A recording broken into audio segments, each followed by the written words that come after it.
Hey everyone, welcome to part 4 of the Lord of Blights Masterclass. So we've done the skin and we've done the armour. Like I said, we'll probably go back to those later and tweak a few things with them as we paint the model. So I think the next place we're going to go to, I just want to paint the cloth here on the front and the back. So we said in the planning video we'll do like a muted sort of deep red or something. So I was thinking like a dark red, but we'll put some of the green tones that we've got in the armour into the red, so it ties it in with the rest of the model. So like I said, getting the tones throughout the whole model so the model doesn't feel disparate or separate or anything like that. So I think the first thing I'm going to do is I'm just going to thin down some corn red with a touch of water, not too much, and then I'm just going to coat the whole of the cloth with corn red, keeping it thin. A couple of coats. I'll do the front loincloth, and I'll also do the back as well, do the whole of the back and come back and show you how that looks. So take about 2 or 3 coats, keep it thin, keep your brush moving, let it dry and then go over it again, as we always do. So I'll come back in a second once I've gone over that. Okay, so the cloth now has got a coat of corn red on it. So a solid base coat, so there's a few coats just to get that solid base coat of corn red. And now we're going to do some shading first. So we're going to mix corn red and Incubi Darkness together on the palette and make it into a wash consistency. So you guys can see there it's quite thin. That's the sort of colour we should be looking for. So about 50-50 mix. So yeah, adding the Incubi Darkness in, which is the green tone, which is in the armour. It's going to give a natural shade for the red, but also pull in the tones from the armour into the cloth as well, which is going to help. So I'm pretty much just going to wash this over all of the cloth, allowing it to run into the recesses, like so. Being neat with it as well, so it doesn't hit the skin.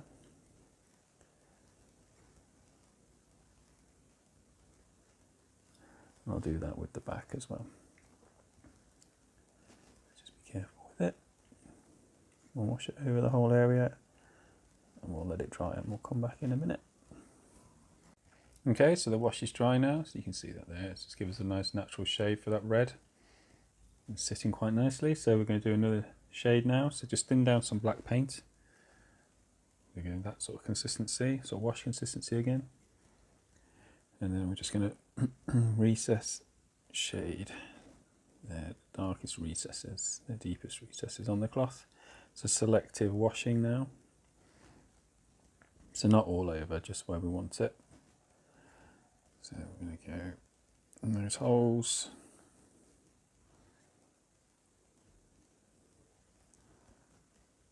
Got some recesses there. Paint along the top. That's where it meets the belly. Just a small amount.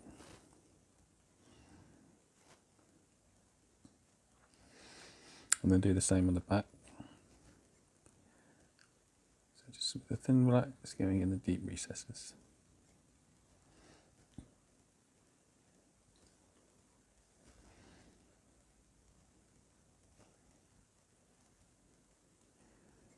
So I'll do this and we'll come back once it's done. So as that black shade's drying, I think what I'm going to do is just go at the bottom of the loincloth and just get our Incubi Darkness and corn red mix, which we've got, which is at the wash consistency still. I'm just going to glaze that over the bottom of the cloth, just to darken down the bottom of the cloth. I want to go and make sure the bottom of the loincloth is darker than the top, to make it feel like it's been hitting the ground and it's a bit dirty at the bottom. Plus it's going to draw attention towards the top of the model. So when we highlight cloth, normally your natural instinct is to highlight down like this, but really you want to keep the top area a bit lighter. So the bottom of the cloth's a bit dirtier and a bit darker. So I'm just putting a little bit of that at the bottom here. Just whilst that black is drying. So I'll just glaze it over.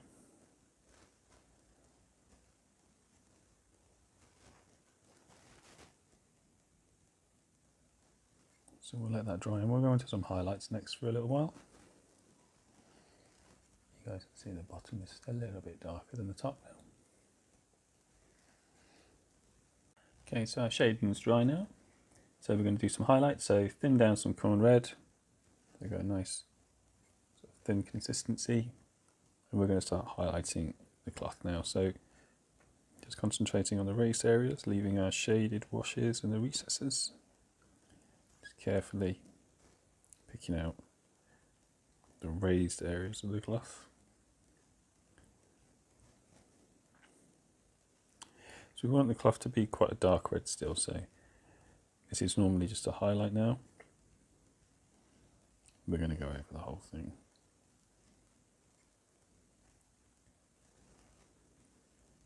So where there's larger, flatter areas of the cloth, just cover it in the corn red.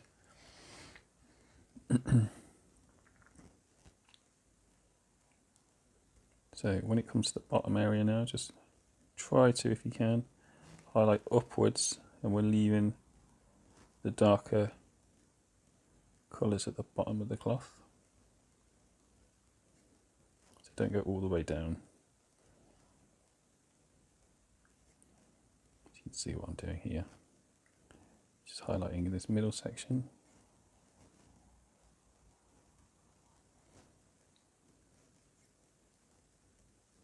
And I'm going to do this all over and show you how it looks once we're done. Okay, so that's the corn red highlight layer down now. You can see it's just re-established that colour back on there. So we're going to keep highlighting back up now. So I've got some Mephiston red on my palette and I've thinned it down quite a lot. So it's sort of almost wash consistency. And I'm just going to be glazing this over, again, those raised areas. I think the cloth's lacking a bit of colour. It's almost disappearing into the skin a little bit. So we want some contrast in it now. So we're going to add a stronger red tone to the highlights. So the contrast we're getting here is contrast with colour rather than contrast with the shade.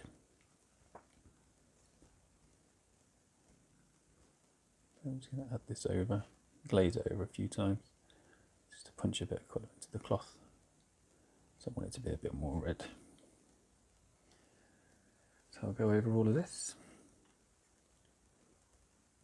Just on the raised areas, we're leaving some of the corn red showing.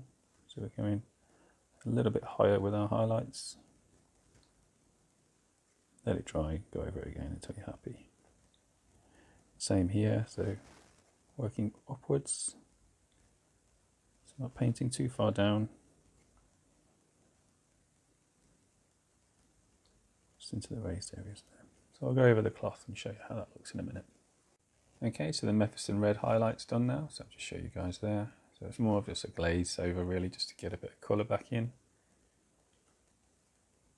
And then we're going to do end of the highlight now. We're going to go with Evil Sun Scarlet. And I'm going to thin that down to the same consistency of the Mephiston red. So almost a wash consistency, so it's very thin. So I still feel that this cloth could do with a bit more colour. So just concentrating on further raised areas, leaving our previous highlights showing. Just glazing it over. Just adding the colour in where it's needed on the top. I want this cloth to be a little bit more intense in colour. So really just repeating that process that we've just done, but being a bit more selective with our highlights. And I'll just go over the whole thing and show you how that looks now. Okay, so that's the Evil Sun Scarlet highlight done. If we can just show you guys that there. So really just pulling some red into the loincloth. So I think, we did some texture on the armour. That's got that pitted sort of mottled texture that we did. And the skin is quite smooth. We need to put a bit of texture into this cloth so that it feels like it's actually cloth made out of a different material. So we could have done the stippling effect on this, but I think we'll go for like a slightly like heavy linen sort of feel with it. So just using that Evil Sun Scarlet that's thinned down, we'll start adding some. What we'll do is we'll do like a few lines here and there, just like this. So do them one way, and then turn it and do them the other way. So we're almost cross-hatching a little bit.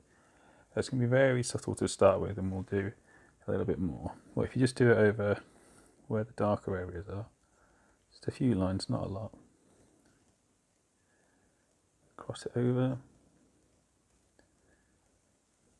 It'll give that cloth a slightly different feel.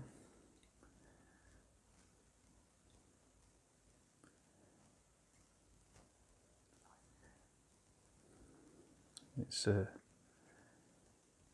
reinforcing that it's a different surface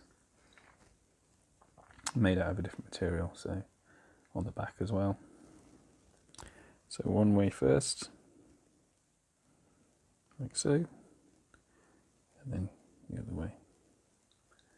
So if you guys can see there a little bit. So I'll do that over just on the raised areas, and we'll come back in a second. Okay, so I've started putting a bit of texture into the cloth now. I think you can probably see it a little bit more on the back. Yeah, we're going to go on to the next stage now. So this is Wild Rider Red. And I'm just filling that down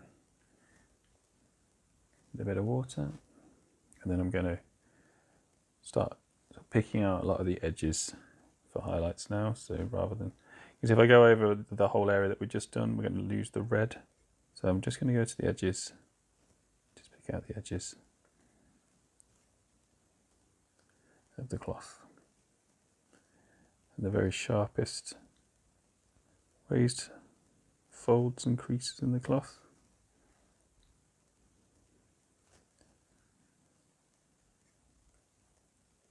Only a small amount.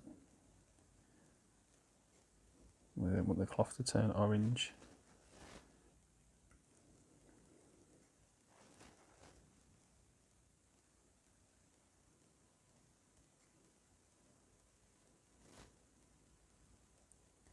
I'll go around those areas, and when it comes to like the bottom of the cloth, I'll just pick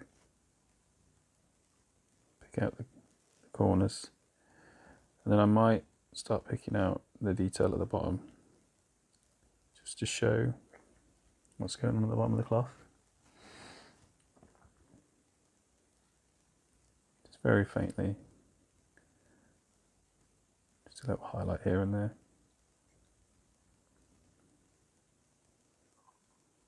So I'm going to do this and then show you how that looks in a second. Okay, so there's the Wild Rider Red highlights there, that's all done. You can see how that looks. And like I said, I just picked out the bottom of the cloth as well, just to show the shape of it. Just a thin highlight at the bottom. So we're going to do the same thing as what we did with the Evil Sunz Scarlet. We're going to just give it a bit of texture again. So just going over the areas that we've already done. So just go one way, just only on the highlighted areas, and then the other way a little bit, just really subtle. Just give it a slightly textured feel, like it's heavy linen. Don't do it over the whole area, just where the highlights are. This is with the Wild Rider Red still. So just where the light would probably pick up that texture.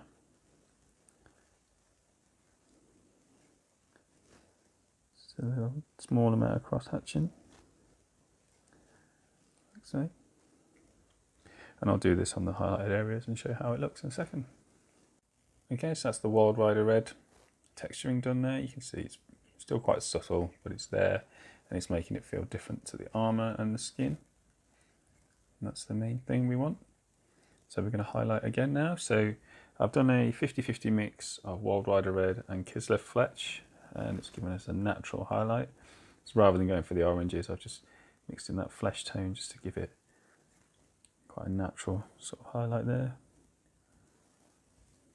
Almost like a flesh colour. And we're just going to really concentrate on the very edges. Even our previous highlights where we want them. And the raised areas. Picking them out, a small amount.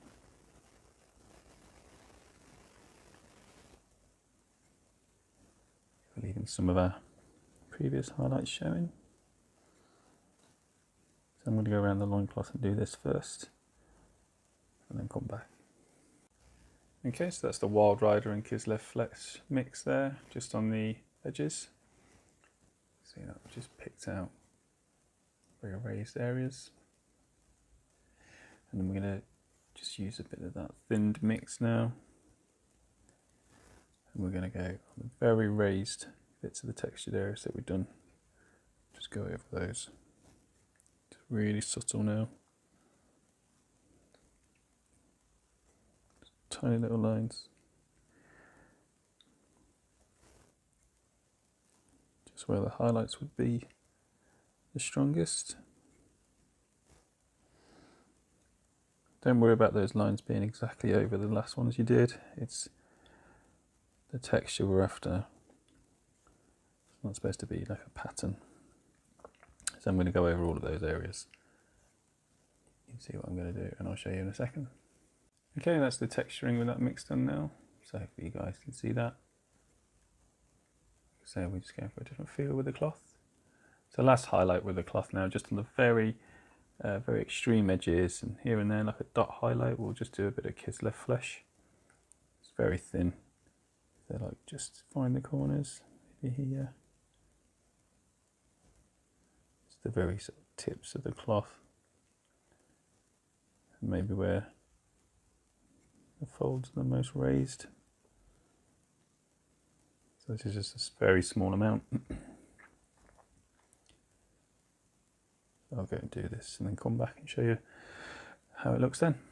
Okay, so that's that final highlight done now there with Kislev Flesh. And what tends to happen with reds when you're highlighting it loses its saturation. So you can probably see this now, this sort of red that we're going for is sort of sinking into the skin colour at the minute as it stands. So like I said, we'll go back to the skin later, but I'd like this red to be a little bit stronger so there's some nice contrast. So I've just mixed together some Flesh Tearers Red contrast and contrast medium on the palette. So I've actually done quite a dilute mix. So sort of like that. And then this is going to go over the entire cloth that we've just painted.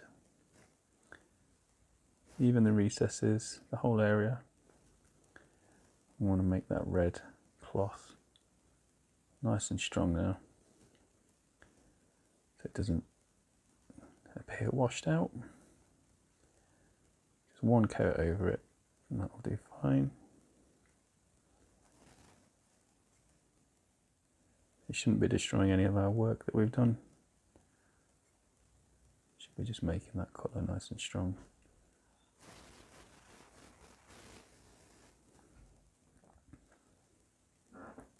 Just going over the front now. Just being careful.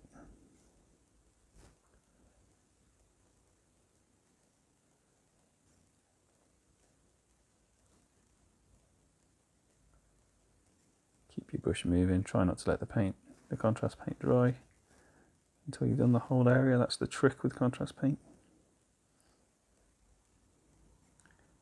Okay, so I'll let that dry now and we'll come back and have a look. Okay, so that Flesh Tearers Red glaze is pretty much dry now.